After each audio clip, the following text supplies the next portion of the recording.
चलो डिस्कस करते हैं 22 एंड शिफ्ट 1 का क्वेश्चन नंबर 48।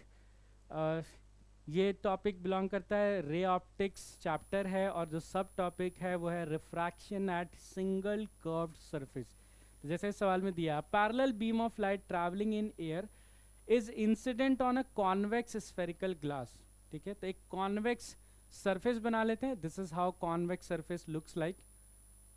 ठीक है, और इस कॉन्वेक्स सरफेस पर parallel beam of light fall हो रहा है, parallel beam of light fall हो रहा है इस तरह से।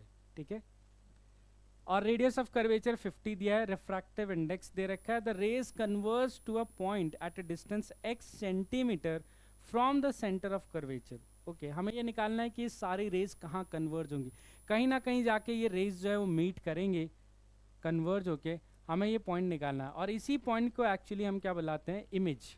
ठीक है, जहाँ पे रेज रिफ्रैक्टेड रेज क्या होती है, कन्वर्ज होती है। तो हमें इमेज की डिस्टेंस निकालनी है। तो for a single curve surface हमारा फॉर्मूला क्या है, v u two by v minus u one by u equal to mu two minus mu one divided by R. यहाँ पे सारे वैल्यू परफेक्ट साइन के साथ पुट किए जाएंगे। अब देखो, म्यू टू जो होता है वो होता है रिफ्रैक्टेड रेज की जो मीडियम है उसका रिफ्रैक्टेड इंडेक्स। तो refracted rays right now glass के अंदर है, तो 3 पॉइंट या 1.5 हो जाएगा रिफ्रैक्टिव इंडेक्स। और v जो है ये हमें कैलकुलेट करना है, जो इमेज की डिस्टेंस है। म्यू वन जो इंसिडेंट का मीडियम है, जिस इज एयर, म्यू की वैल्यू आएगी इन्फानाइट। इन्फानाइट क्यों, क्योंकि ये रेज क्या है, पैरेलल, तो यहाँ पर रेज इन्फिनिटी से आ रहे हैं, तो ऑब्जेक्ट इन्फिनिटी पे रखा हुआ है।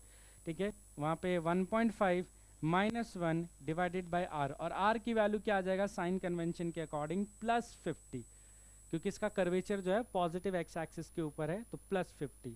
इसको सॉल्व करते हैं तो सॉरी, इसको सॉल्व करेंगे तो वैल्यू क्या आ जाएगा, 3/2v, यहाँ आ जाएगा 1.5 इंटू 50, तो v का आंसर आ गया 150 सेंटीमीटर। एंड यहीं पे ट्रिक हो जाता है, कई सारे बच्चे डायरेक्टली इसी को आंसर लिख देते हैं 150, उनको लगता है आ गया कन्वर्जिंग पॉइंट 150, बट भूल जाते हैं कि पढ़ना क्वेश्चन डिस्टेंस कहाँ से निकालना है, सेंटर ऑफ कर्वेचर से। ये डिस्टेंस कहाँ से, सरफेस से है, तो सेंटर ऑफ कर्वेचर तो कहाँ पर है, 50 सेंटीमीटर दूर है, और इमेज कितनी दूर बनी है, 150 सेंटीमीटर। इसका मतलब दोनों के बीच गैप कितना है, 100 सेंटीमीटर का। तो answer is not 150, it's 100 centimetre. ये एक सिली मिस्टेक हो जाती है जिसका ध्यान रखना पड़ता है।